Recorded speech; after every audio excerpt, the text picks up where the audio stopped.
This is the Mobilize Frederick Climate Summit Participant Survey results, which I have not seen, so this is all new to me too. These were compiled in the last 20 minutes, so. So are you seeing any current impacts of climate change? Well, 100% of you have seen impacts of climate change. I think this is good evidence that we are truly preaching to the choir. Any comments or thoughts on that from your end? I think for the most part, when I travel around the county, people are feeling and seeing these changes, and most people attribute them now to climate change. But that's taken a while. You know, and when we did the climate report, we interviewed 80 stakeholder groups. And one of the most compelling was 2 different ministeriums, which are organizations of ministers that work in the same communities. So we interviewed the ministeriums from Frederick City and from Thurmont, and they were all concerned about utility costs, all of them, because the utility costs are unmanageable for low-income people. And they attribute that to climate change. So the link was made. I think one thing that I would reflect on with this is that this shows that over the course of the last 15 to 20 years, we've actually done a pretty good job of convincing some portion of the public, at least, that this is really a problem that we need to address, and that the changes that we're seeing are attributable to it. I think to look forward a little bit, to look past, I think this means that we may be making progress on the climate denier issue, but I would warn or caution that the next problem is the doomer issue, which is just simply that so many of the problems that we've talked about today, even on a local scale, seem insurmountable in a lot of ways. And so people are afraid to tackle them, and they kind of throw their hands up and say, we can't do it. And that doesn't get things done. So this is uplifting for me, though. I taught, the very first year that I taught was 2007, and it was at St. Mary's College in Maryland. And I taught a climate change course because I wanted to learn about it. And so ever since then, I've been teaching people about it. And so I like to see this progress. All right, so which of these changes in weather have you noticed? Extreme heat events, changes in precipitation, warmer winters, and unusual weather patterns. It looks like warmer winters are, especially in light of this year, are taking the cake on this one.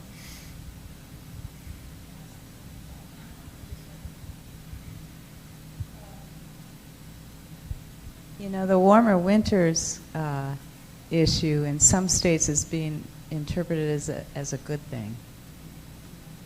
It depends, I think, on the political slant of the population. I think the other thing that's noticeable for me here is that the second highest selection was unusual weather patterns, which really jumps out at me as somebody who used to do a lot of, well, I was a farmer for a little while, and I still do a lot of gardening, and I feel like the weather patterns are just all over the map now, and I don't even try to grow vegetables without having a row cover over them, because I'm like, you know, just, you guys need a break, because the weather, it just fluctuates so wildly, so. Yeah, I agree, and it's not always necessarily in the hot direction. Occasionally it's like a late spring freeze that wipes out everything that you just started. Experience that. All right, anything else on this one?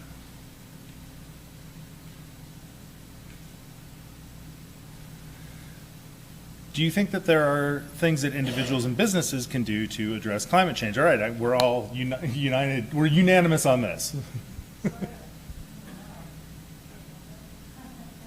No, that's just the code or the legend. We got 100% of everyone in this room thinks that we can do something about this. So that's good. Is everybody ready to mobilize and go do something about this? Do you think there are public health impacts from climate change? Well, this just shows me that we need, next year at the second annual summit, we need a public health presentation, because I think most of you heard Drew say that tick-borne diseases are going to be increasing dramatically, and some of them some of them are very deadly. We know about some of the tick-borne diseases, such as Lyme's disease, but I had to read about that when we were working on the climate report. It's kind of scary. I'd say we spent some time thinking about that.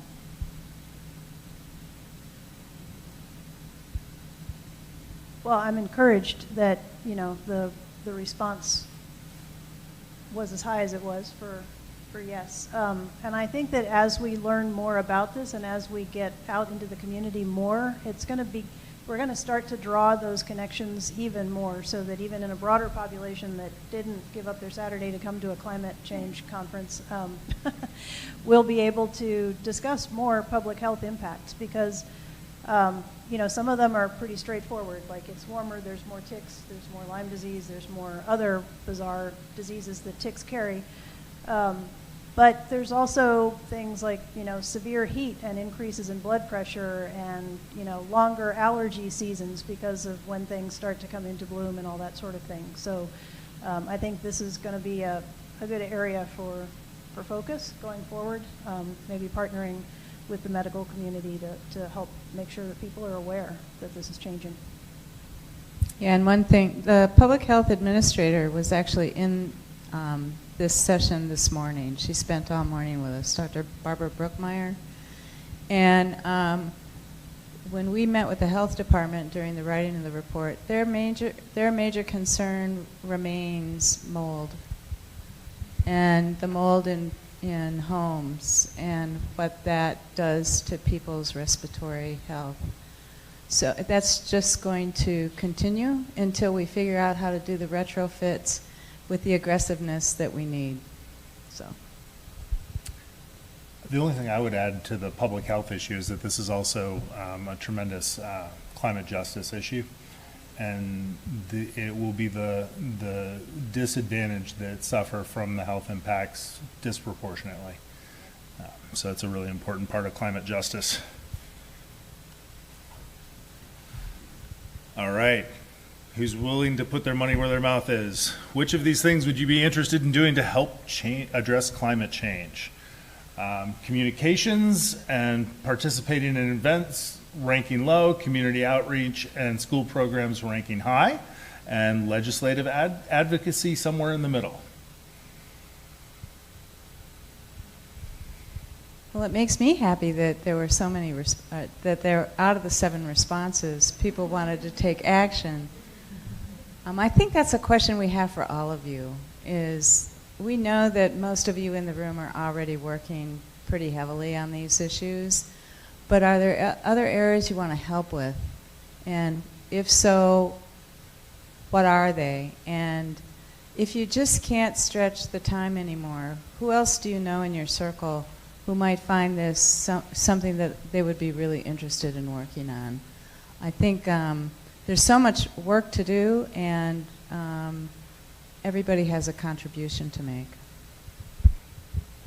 Yeah, I would agree. Broadening the circles, and also, just continuously talking to your connections wherever you are in your book club, or, if you go to you have a house of worship that you go to, or other groups, just kind of mention what's going on and what you're doing, and let people know that there are things that can be done so you can get involved. Next question is, how can we make sure that climate solution benefits are equitable across our community? Target outreach, government programs, and community-led programs. Community-led programs being the big winner on this one. I think that puts it squarely in your court, does it not? I took a rural sociology class back in the day when I was much younger, and the research that was done then on how people adopt new methods of doing things were conducted on farmers. And that research still holds. In fact, the book that was written out of that, called The Fusion of Innovation, is in its 7th edition. because it's such powerful research on how different communities in the population will adapt to new ways of being. And you know, I grew up on a farm. If you can convince a farmer to change, you can convince anybody to change. And the main strategy, this won't surprise you, I don't believe, the main strategy is to pick somebody influential in that community to make the change. And then the change will start to happen. It'll just become natural. So the question for all of us is, where are those influencers? Who in that community do we need to be working with? And it's not always apparent. It's not always the president of some club or the person who has the biggest property or the person who sits on all the boards in town. It's not always that person. It's somebody else. So we need to start identifying, and I'm not picking on farmers. This is in any community. It's in, you know, HOAs and communities of color and communities of residents from other countries and so on. We have to figure out who influences that community and who should we begin to network with, because they will make differences faster and with a lot less, and more culturally appropriate for who they are, and with a lot less angst on the part of us who feel like we're repeating ourselves over and over again.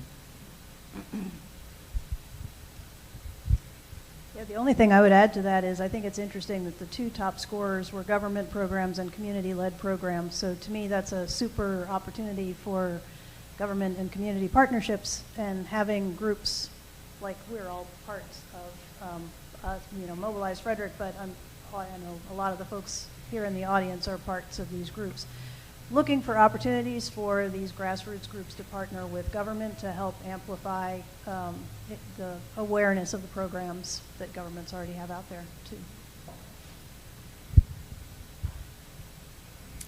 And what would make it easier for you to take action on climate change in your own life?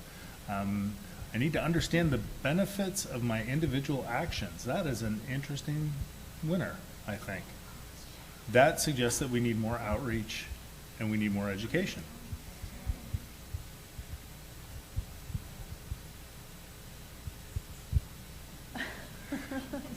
Well, Lisa would like to talk about the Green Homes Challenge. All right, hop out here. I just say, Shannon can probably say this, but a great way to look at your impacts is to take the Green Homes Challenge, because for all of the actions that we could calculate a benefit in water savings, electricity savings, carbon emission savings, those are calculated, and you saw when Dawn was speaking the sum total. So, but it can calculate that for your household, and if you want to put a team together, say with your faith community, you can all act together and it will total up your actions. So that's one way to see the impact of your actions. Oh, and the financial savings. Thanks, Shannon.